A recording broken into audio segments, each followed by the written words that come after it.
या माणसाला स्वाभिमान नावाची कोणती वस्तू यांच्याकडे राहिलेली नाही। मुख्यमंत्र्याला तो भाजपची रखेल म्हणतो। आम्ही उठाव केला होता ना, तर त्यावर त्याला त्याच्या नाकावर टिचून, जी नेहमी बोलणार होता त्यांच्या नाकावर टिचून आम्ही केलेला, स्वाभिमानाने केलेला तो उठाव होता। जे शिवसेना प्रमुखांना अपेक्षित होता तसा उठाव आम्ही केला आहे। ही आमच्यात असलेली हिंमत आहे। हे काय करतायत? एकाही माणसाने विरोध केला? आम्ही पोस्टमॉर्टम करू, आम्ही असं त्याच्या डेड बॉड्या मुंबईत आल्यानंतर त्याचं पोस्टमॉर्टम करू, असे म्हणणारे हे लोक खरे तर हे आता मग मला तोंडात आमचं जीव घसरते, हे भडवेगिरी करायला लागले।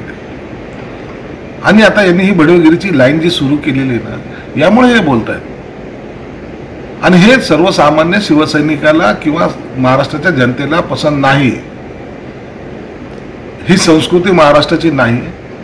म्हणून संजय राऊतला त्याची जागा दाखवल्याशिवाय लोक सुद्धा बसणार नाहीत। आणि त्याचा सगळ्यात मोठा जो लॉस जो होणार आहे तो उबाटा गटाला होणार आहे। आता संजय राऊत बोलताना असं म्हणालेत की खोटं बोलण्याची जर स्पर्धा ऑलिम्पिकमध्ये असती तर पंतप्रधानांना गोल्ड मेडल मिळालं असतं। यांचे सगळं बाईट काढून पहा ना। हे दर वेळेला स्टेटमेंट बदलणारी जी अवलाद जी आहे ना, यांच्या सगळ्यांच्या बाईट्स काढून पहा। मोदी साहेब काय आहेत हे देशाला सांगणारे हे जे लोक होते त्यांना आता खोटं ठरवत आहेत।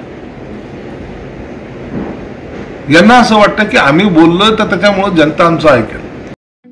ठळक घडामोडींसाठी देशोन्नती न्यूज चॅनलला सबस्क्राइब करा आणि बेल आयकॉन प्रेस करा। मुंबई, पुणे, नागपूर, मराठवाडा असो का विदर्भ, राजकीय, सामाजिक, शैक्षणिक क्षेत्र असो का क्रीडा, सर्वच घडामोडीचे विश्लेषण पाहायला विसरू नका। फक्त देशोन्नती न्यूजवर।